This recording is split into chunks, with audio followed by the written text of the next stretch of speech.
हर साल हजारों students RUHS BSc nursing का फॉर्म भरते हैं, एग्जाम्स देते हैं, लेकिन बहुत कम स्टूडेंट्स ऐसे होते हैं जिनको गवर्नमेंट कॉलेज में सीट्स अलॉट होती है, क्योंकि मोस्टली स्टूडेंट्स को पता ही नहीं होता है कि मुझे 70 प्लस मार्क्स कैसे स्कोर करने हैं। तो इस वीडियो में मैं आपको कंप्लीट स्ट्रैटेजी बताने वाली हूँ कि कैसे आप अपने RUHS BSc नर्सिंग 2026 एग्जाम में जो अपना स्कोर है वो 70 प्लस कर सकते हैं। तो with this, good morning, good afternoon, good evening, जब भी आप इस वीडियो को देख रहे हैं। हेलो एवरीवन, मैं तमन्ना सिंह स्वागत करती हूँ आप सबका on the platform of Kirosha academy. आशा करती हूँ आप सब अपने घर में स्वस्थ होंगे, मस्त होंगे और अपनी अपनी पढ़ाई में व्यस्त होंगे।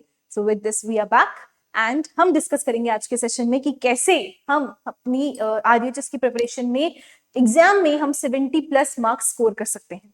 ठीक है, so with this let's begin how to score 70 plus marks in your RUHS exam.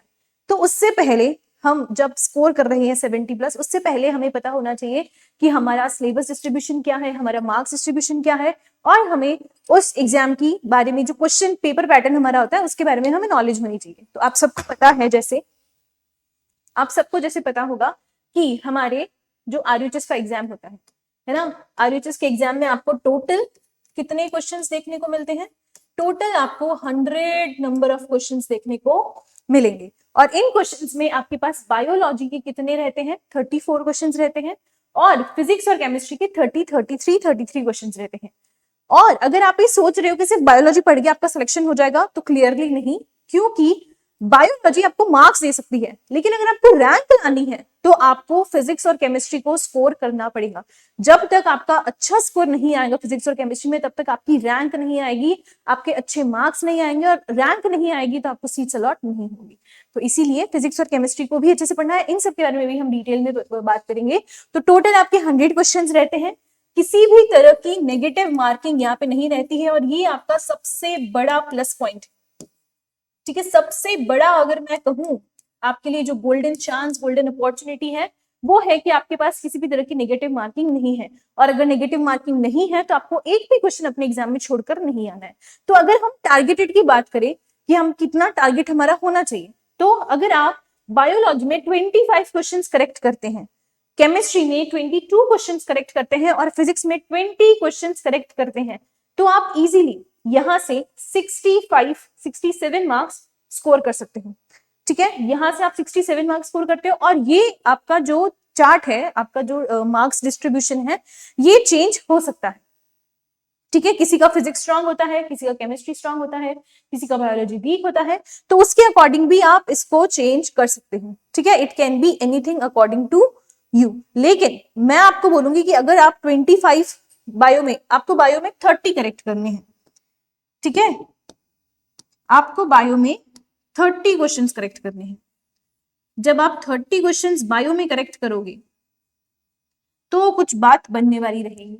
ठीक है, तो 30 क्वेश्चंस आपको करेक्ट करने हैं बायोलॉजी के अंदर, बाकी में आप 25 करोगे तो भी चलेगा, लेकिन 30 क्वेश्चंस आपके बायो में करेक्ट होने चाहिए। ठीक है, अब हम सिलेबस वाइज और आपके सब्जेक्ट वाइज स्ट्रैटेजी को डिस्कस कर लेते हैं। तो आप सबको पता है कि आपका जो सिलेबस है, ठीक है, आपका जो RUHS का एग्जाम है, ये सिर्फ और सिर्फ आपके 12th लेवल का होता है, विच मीन्स आपके इस एग्जाम में सिर्फ और सिर्फ 12th के ही क्वेश्चंस आपको देखने को मिलते हैं, है ना। तो आपको ध्यान क्या रखना है बायोलॉजी के लिए, अगर मैं स्पेसिफिकली बात करूं कि आपको बायोलॉजी कैसे पढ़नी है, अगर अभी हम देखें तो हमारे पास ऑलमोस्ट 90 to 100 डेज बचे हैं हमारे एग्जाम को क्रैक करने के लिए। ठीक है, मई जून में आपका एग्जाम कंडक्ट होता है, तो उसके अकॉर्डिंग हमारे पास ऑलमोस्ट 90 to 100 डेज बचे हैं कि हम अपने एग्जाम के लिए प्रिपरेशन कर सकते हैं। तो बायोलॉजी में आपको अपनी प्रिपरेशन कैसे करनी है? आप लोग, अभी बहुत सारे स्टूडेंट्स ऐसे होंगे जो सिर्फ 12th पास कर आए हैं, कुछ ऐसे होंगे जो ड्रॉपर्स भी होंगे, कुछ नीट के स्टूडेंट्स भी होंगे, है ना। तो नीट के स्टूडेंट्स का तो क्राइटेरिया पूरा अलग हो जाता है, लेकिन जो सिर्फ और सिर्फ RUHS की टारगेटेड ऑडियंस है, उनके लिए मेरा ये बात है, ये वीडियो है। अगर आप बायोलॉजी को टारगेट कर रहे हैं, बायोलॉजी में सबसे ज्यादा आपको स्कोर करना है, तो सबसे पहले आपको क्या करना है? सबसे पहले आपको लेक्चर्स अटेंड करने। ठीक है, सबसे पहला पॉइंट आपका लेक्चर होना चाहिए। सबसे पहले आपको लेक्चर अटेंड करने हैं। 12th में आपने कैसे भी, अगर अच्छे से आपके कॉन्सेप्ट्स बहुत स्ट्रांग है 12th क्लास के, तो आप वन शॉट कोई भी वीडियो स्टार्ट कर सकते हो, लाइव सेशंस अटेंड कर सकते हो। तो वन शॉट में आप उस लेक्चर को, उस चैप्टर को कंप्लीट कर लीजिए, और जब लेक्चर कंप्लीट हो जाता है, ठीक है, लेक्चर कंप्लीट, लेक्चर के साथ साथ आपको अपने नोट्स भी बनाने हैं, ठीक है। और ये नोट्स आपके कैसे होने चाहिए, शॉर्ट नोट्स के फॉर्म में होने चाहिए, अगर मैं पर्टिकुलरली बायो सब्जेक्ट की बात कर रही हूँ तो, ठीक है। शॉर्ट नोट्स में अगर आप बनाओगे तो ये आपके लिए ज्यादा बेनिफिशियल होगा, ठीक है। लेक्चर्स आपने ले लिए, शॉर्ट नोट्स आपने बना लिए, अब आपको थर्ड पॉइंट पे जाना है, एट योर एनसीईआरटी, ठीक है। एनसीईआरटी हमारी देवी मैया है, एनसीईआरटी को बिल्कुल नहीं भूलना। एनसीईआरटी की डायरेक्ट स्पेसिफिक आपके पास क्वेश्चंस आपको देखने को मिलेंगे, line to line questions. NCERT read करने के बाद आपका रहता है एमसीक्यू प्रैक्टिस, ठीक है। एमसीक्यू प्रैक्टिस आपका रहता है, और ये एमसीक्यू प्रैक्टिस आप कहीं से भी कर सकते हो, लेकिन मैं आपको सजेस्ट करूंगी कि आप जब भी अपनी एमसीक्यूज प्रैक्टिस कर रहे हैं, किसी भी एक स्पेसिफिक बुक को ले लीजिए। मुझे इस चैप्टर में, आज ये चैप्टर मैंने उठाया है, इस चैप्टर के मैंने ये सारे आज लेक्चर्स कंप्लीट कर लिए हैं, नोट्स कंप्लीट हो गए हैं, शॉर्ट नोट्स मैंने बना लिए हैं, और इस चैप्टर की मैंने एनसीईआरटी भी रीड कर ली है। अब मेरे को एमसीक्यू प्रैक्टिस करनी है, तो आप एक ऐसा बुक उठाइए जिसके अंदर 100+ क्वेश्चन है, ठीक है। 100+ क्वेश्चन है, उस चैप्टर को उठा के उस चैप्टर की प्रैक्टिस कीजिए। जब आप ये एमसीक्यूज प्रैक्टिस करोगे तब आपको पता चलेगा आपने कितने अच्छे से चैप्टर को पढ़ा है, ठीक है। अगर आपने जस्ट अज्यूम करो कि आपने 100 क्वेश्चंस अटेम्प्ट किए, ठीक है, आपने 100 क्वेश्चंस अटेम्प्ट किए हैं किसी भी एक चैप्टर के। जब आप 100 क्वेश्चंस अटेम्प्ट करोगे तो उसमें से जरूरी तो नहीं है कि आपके सारे के सारे क्वेश्चंस करेक्ट हो जाए, कुछ गलत भी होंगे। और मान लेते हैं हम कि 100 क्वेश्चंस में से आपने 100 क्वेश्चंस अटेम्प्ट किए हैं, और इसके अंदर आपके पास, आप मान लो कि आपके 80 क्वेश्चंस करेक्ट हो गए, ठीक है, और 20 क्वेश्चंस आपके इनकरेक्ट हो गए, है ना। 20 क्वेश्चंस आपके इनकरेक्ट हो गए, तो आपको क्या करना है, ये जो 20 इनकरेक्ट क्वेश्चंस है, आपको फिर से अपनी बुक को खोलनी जहां से आपने क्वेश्चन सॉल्व किए हैं, और फिर से उठा के देखना है कि ये 20 क्वेश्चंस आपके क्यों गलत हुए हैं। और अगर ये रेशियो ज्यादा रहता है कि आपके जो इनकरेक्ट है वो ज्यादा हो जाता है, इसका मतलब है आपने लेक्चर अच्छे से अटेंड नहीं किया है, नोट्स अच्छे से रिवाइज नहीं किए हैं, और ना ही आपने एनसीईआरटी अच्छे से पढ़ी है, ठीक है। तो जब तक आप एमसीक्यू प्रैक्टिस नहीं करोगे तब तक आपको ये आइडिया नहीं लगेगा कि आपने कितनी प्रिपरेशन कर ली है, और अगर आपने अपनी तरफ से अच्छी प्रिपरेशन की है फिर भी आपके दिमाग ने, आपके ब्रेन ने उतनी नॉलेज को कैसे रिटेन किया है, ये जब तक आप एमसीक्यू सॉल्व नहीं करोगे तब तक आपको नहीं पता चलेगा। तो बायोलॉजिकली आपको इतना करना है, एमसीक्यू प्रैक्टिस करनी है। एमसीक्यू प्रैक्टिस करने के बाद आपको लास्ट में एक चीज करनी है, आपको बनानी है अपनी एक मिस्टेक डायरी, ठीक है। आपको बनानी है एक मिस्टेक डायरी, जिसमें क्या होगा, आपके वो सारे क्वेश्चंस होंगे जो आपने गलत अटेम्प्ट किए हैं, ठीक है। गलत अटेम्प्ट की है किसमें, जब आपने एमसीक्यू प्रैक्टिस की है तब, और साथ ही जब आप मॉक टेस्ट दे रहे हैं, मॉक टेस्ट में आपके जो क्वेश्चंस गलत हुए हैं वो भी आपको यहाँ पे मेंशन करने हैं कि क्यों गलत हुए हैं, उस क्वेश्चन के पीछे का कॉन्सेप्ट क्या था, क्या ये सिली मिस्टेक थी, क्या मैंने क्वेश्चन अच्छे से नहीं पढ़ा। जब आप अपनी मिस्टेक डायरी में अपनी गलतियों को ऐड करना शुरू कर दोगे, और फिर जब लास्ट में एग्जाम टाइम आपका आएगा, और उस एग्जाम टाइम से 1 महीने पहले जब आप रिवीजन करोगे ना, तो आपको ये कंप्लीट चैप्टर, ठीक है, आपको पूरा एक कंप्लीट चैप्टर पढ़ने की या रिवाइज करने की जरूरत नहीं पड़ेगी। आप सिर्फ और सिर्फ अपनी मिस्टेक डायरी से देख लो, मेरे इस चैप्टर में से ये क्वेश्चंस गलत हुए थे, इस रीजन से गलत हुए थे, ये इसके पीछे का कंसेप्ट था, और यही आपका सब कुछ क्लियर हो जाएगा, ठीक है। क्योंकि जो आपने करेक्ट मार्क किए, इसका मतलब वो डेटा तो आपकी ब्रेन में ऑलरेडी फीडेड है, तो उसको तो आपको और रिवाइज या और ब्रशअप करने की जरूरत नहीं है। ब्रशअप उन कॉन्सेप्ट्स को करने की जरूरत है जो आपके गलत हुए हैं, ठीक है। तो वो आपको कहां से मिलेंगे, आपकी मिस्टेक डायरी से मिलेंगे। इसीलिए मैं कहती हूँ कि mistake diary banana is your must, ये एक सबसे पहली बात होती है, ठीक है। फिर अगर हम बात करते हैं केमिस्ट्री की, तो आपके पास केमिस्ट्री में कुछ 10-11 चैप्टर्स के अराउंड ही है ना। तो आप सबको पता है हमारा टारगेट है केमिस्ट्री में कितने स्कोर करना, अराउंड 24 प्लस ही ले लेते हैं, हमारा टारगेट है 24+ स्कोर करना। अब केमिस्ट्री में हमें क्या करना है, केमिस्ट्री में हमारी जो केमिस्ट्री है वो 3 पार्ट्स में डिवाइड हो जाती है ना, 3 पार्ट्स में डिवाइड हो जाती है, physical, organic and your inorganic, ठीक है। इन 3 पार्ट्स में हमारी केमिस्ट्री डिवाइड हो जाती है। तो आपको क्या करना है, आपको फिजिकल केमिस्ट्री के लिए आपको बनानी है एक फॉर्मूला बुक। क्या बनानी है, एक फॉर्मूला बुक बनानी है। आपके जितने भी फिजिकल केमिस्ट्री के चैप्टर्स हैं, उन सारे चैप्टर्स के अंदर जितने भी छोटे से छोटा और बड़े से बड़ा फॉर्मूला आ रहा है, चाहे वो किसी साइंटिस्ट का डेरिवेशन ही क्यों ना हो, चाहे वो उसका इन्वेंशन ही क्यों ना हो, आपको छोटे से छोटी इक्वेशन आपकी फॉर्मूला बुक में होनी चाहिए, सारे फॉर्मूलेज आपकी फॉर्मूला बुक में होने चाहिए, ताकि जब भी आप किसी चैप्टर को रिवाइज करो तो आपको कंप्लीटली एनसीईआरटी में नहीं जाना पड़े या फिर आपको बार बार अपने नोट्स नहीं खोलना पड़े कि इसका फॉर्मूला क्या था, है ना। जहां पे भी गलत होती है, जब भी किसी चैप्टर को रिवाइज करना है, मॉक टेस्ट देने जा रहे हो उससे पहले रिवाइज करना है, एमसीक्यू प्रैक्टिस कर रहे हो उससे पहले रिवाइज करना है, एग्जाम से पहले आपको रिवाइज करना है, तो आपके पास आपकी फॉर्मूला बुक है और सारे फॉर्मूलेज आप इस फॉर्मूला बुक से रिवाइज कर सकते हो।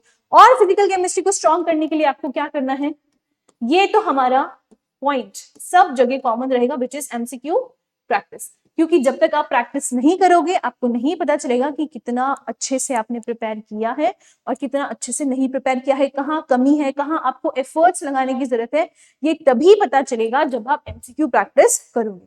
तो फिजिकल केमिस्ट्री यहीं पे आपको लॉक कर देनी है, एमसीक्यू प्रैक्टिस हो चुके हैं, फॉर्मूला बुक हो गई है।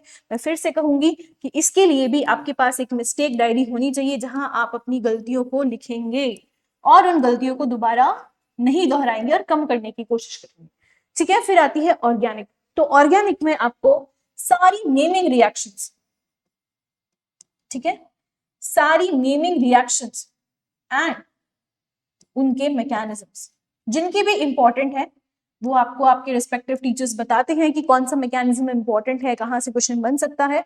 तो नेमिंग रिएक्शन और उनके मैकेनिज्म आपके पास एक अलग से नोट मेंटेन होने चाहिए कि हाँ ये इक्वेशन इस साइंटिस्ट ने दी थी, ये इसकी इक्वेशन है। नेमिंग रिएक्शंस आपके पास होनी चाहिए, मैकेनिज्म आपके पास होने चाहिए, इतने में आपकी ऑर्गेनिक केमिस्ट्री सम हो जाती है।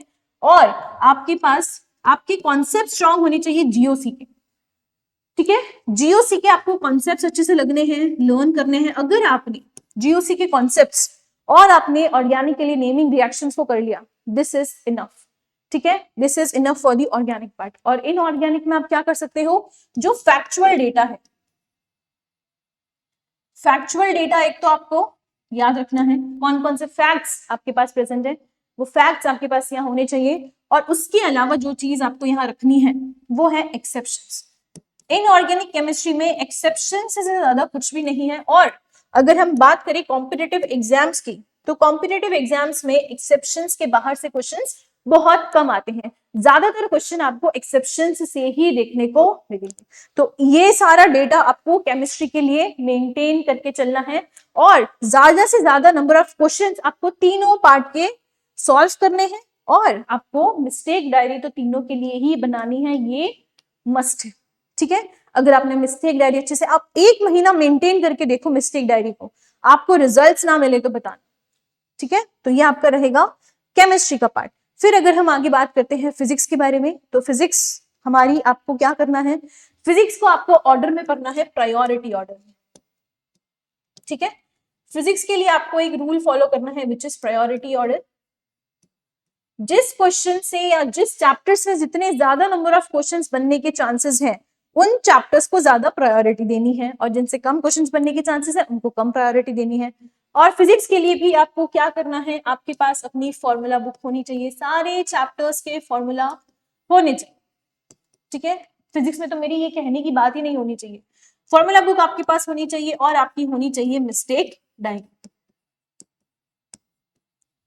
लेकिन एक ट्विस्ट आपको यहाँ पे जो फिजिक्स में देखने को मिलेगा वो ये रहेगा, आपको क्या करना है, फॉर्मूला बुक के साथ साथ फॉर्मूले के साथ आपको क्या लिखना है, फॉर्मूले बुक में formulas plus your concept behind it. जो कॉन्सेप्ट है वो कॉन्सेप्ट भी आपको यहाँ पे मेंशन करना है इन योर फॉर्मूला बुक। यहां तक क्लियर है, ठीक है। मिस्टेक डायरी आपको मेंटेन करनी है, जो भी आप क्वेश्चन सॉल्व कर रहे हैं, टेस्ट दे रहे हैं, ये सब आपके फॉलो होने चाहिए, ठीक है। और अगर मैं बात करती हूं, इसी को कॉपी करते हैं,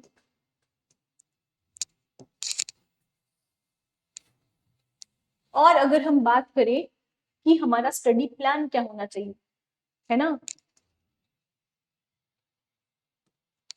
बहुत बच्चों का डाउट होता है कि मैम स्टडी प्लान क्या रखें, कैसे पढ़े, कैसे टाइम निकालें। तो देखो भाई, टाइम तो आपको निकालना पड़ेगा, चाहे कैसे भी निकालो आप, है ना। 2-3 महीनों की बात है, उसके बाद वही घोड़ा वही मैदान है। तो इसीलिए टाइम आपको अपनी पढ़ाई के लिए निकालना है और अच्छे से प्रिपेयर करना है। 2-3 महीने जी जान लगा दो आप कि बस एक गवर्नमेंट सीट मुझे मिस नहीं करनी है। बाकियों का मुझे नहीं पता कितनी सीट्स हैं, कितने कॉलेजेस हैं, that doesn't matter to me. जो चीज मेरे लिए मैटर कर रही है वो है मेरी एक गवर्नमेंट सीट। इतना आपके दिमाग में होना चाहिए सिर्फ और सिर्फ, ठीक है। तो आपके पास 3 सब्जेक्ट है, बायोलॉजी, फिजिक्स एंड केमिस्ट्री, ठीक है। तो इन दोनों को तो नेग्लेक्ट बिल्कुल भी नहीं करना है, ये दोनों ही सब्जेक्ट्स आपको सीट दिलाएंगे, ठीक है। आप अपने दिन में से 2 घंटे इसको दे सकते हो। हाँ, माना थोड़ी पजेसिव है ये, तो इसको देना भी बनता है। 2 घंटे आप अपनी बायोलॉजी को दोगे और 1.5 आवर्स आप फिजिक्स और 1.5 आवर्स आप केमिस्ट्री को दोगे, ठीक है। इसको ज्यादा टाइम क्यों? क्योंकि यहाँ पे आपको एनसीईआरटी भी रीड करनी है। इन दोनों में आपको एनसीईआरटी रीड नहीं करनी है, लेकिन इसमें हमें एनसीईआरटी रीड करने की भी जरूरत पड़ेगी। तो इन 2 घंटों में आपको क्या कवर करना है? इन 2 घंटों में आपको अपने lecture plus notes plus NCERT plus your MCQs, ये सारा आपको यहाँ पे कवर करना है इन 2 घंटे के अंदर, ठीक है। मैं ये नहीं कह रही वन शॉट लेक्चर 10 घंटे का है या 8 घंटे का आपको यूट्यूब पे मिल रहा है तो आप 8 घंटे बैठ के एक जगह उस लेक्चर को अटेंड करो, नहीं। आपको दूसरे क्राइटेरिया पे भी ध्यान रखना है कि मुझे नोट्स भी रिवाइज करने हैं, उतने पार्ट को मुझे एनसीईआरटी भी रिवाइज करनी है। मैं यही कहूंगी आप एक किसी भी चैप्टर को, चाहे फिजिक्स हो, केमिस्ट्री हो या बायोलॉजी हो, आप उसको ब्रेक डाउन करके पढ़ो। एक चैप्टर है, मुझे उसको अलग अलग पार्ट में तोड़ लेना है। जैसे अगर हम बात करते हैं ह्यूमन रिप्रोडक्शन वाले चैप्टर की, जो बायोलॉजी का हमारा चैप्टर है, तो आप क्या करोगे, उस ह्यूमन रिप्रोडक्शन वाले चैप्टर को अलग अलग सेगमेंट्स में डिवाइड करोगे कि पहले मुझे रिप्रोडक्टिव सिस्टम्स के बारे में पढ़ना है। जब तक पहले मुझे रिप्रोडक्टिव सिस्टम्स के लेक्चर अटेंड करने हैं, उतना पार्ट अटेंड कर लिया, फिर मुझे नोट्स उनके बनाने हैं, शॉर्ट नोट्स, फिर मुझे उसकी एनसीईआरटी पढ़नी है और उसके बाद मुझे उनके उससे रिलेटेड एमसीक्यू सॉल्व करने हैं। इतना पार्ट हो गया एक दिन में। अगले दिन आपको उसके आगे का पार्ट ले लेना है। जितना भी मेरे पास oogenesis, जो हमारे पास गेमेटोजेनेसिस वाला पार्ट है, आप उसको कर सकते हो। उसके बाद आपका जो प्रेगनेंसी वाला पार्ट कंप्लीट हो जाता है, आप उसको कवर कर सकते हो। मेंस्ट्रुअल साइकिल आपकी आ जाती है। तो इसको ऐसे डिवाइड कर करके आपको पढ़ना है। जब आप किसी भी चैप्टर को 2-3 या उससे ज्यादा सेगमेंट्स में तोड़ के पढ़ोगे तो आपके लिए ईजी होगा, आपको पढ़ाई बोरिंग नहीं लगेगी, आप इजिली चीजों को याद कर पाओगे, आप नॉलेज गेन कर पाओगे। और वहीं आप लेके बैठते हो मुझे पूरा चैप्टर एक दिन में कंप्लीट करना है, तो उस पूरे चैप्टर की आपके दिमाग के अंदर खिचड़ी बन जाएगी। इसीलिए चैप्टर्स को तोड़ तोड़ के पढ़ना है, ठीक है। खाना भी तो हम पार्ट्स में खाते हैं, तब जाके वो डाइजेस्ट होता है ना, तो नॉलेज भी वैसी ही है। जब तक हम पार्ट्स में उसको लेंगे तभी वो हमारा ब्रेन जो है उसको एक्सेप्ट करे, ठीक है। फिजिक्स और केमिस्ट्री में आपको 1.5 आवर्स में क्या करना है, आपको फॉर्मूलेज लिखने हैं, ठीक है। नोट्स आपके फॉर्मूलेज में नोट्स आ चुके हैं, फॉर्मूलेज आपको मेंशन करने हैं, लेक्चर्स भी आपको अटेंड करने हैं, बिना लेक्चर्स के आपके कॉन्सेप्ट स्ट्रेंथ नहीं होंगे, और फिर आपको करनी है इनकी एमसीक्यू प्रैक्टिस। तो ये रहेगा आपका तीनों सब्जेक्ट्स में आपको क्या क्या चीजें करनी है, ठीक है। तो मैंने आपको कंप्लीट बता दिया है कि कैसे आपको अपनी एमसीक्यू प्रैक्टिस करनी है, सब कुछ करना है। अगर इसके बाद भी आपके दिमाग में कोई डाउट है कि मेरे को ये चीज समझ नहीं आ रही है, या मेरे से प्रिपरेशन नहीं हो रही है, मुझे इस चीज में मुझे ये चीज रोक रही है प्रिपरेशन करने से, या कुछ ना कुछ आपको कोई भी, सबके अलग अलग अपने अपने इश्यूज होते हैं, अपने अपने मैटर्स होते हैं, तो अगर आपको किसी भी तरह की कोई प्रॉब्लम है तो आप मुझे इस नंबर पे कांटेक्ट करके बता सकते हो। I will definitely help you out in every situation possible. So I hope आपको ये वीडियो काफी इंफॉर्मेशनल और हेल्पफुल लगी होगी। So with this thank you and all the very best. मिलते हैं नेक्स्ट वीडियो में। Till then take care, bye.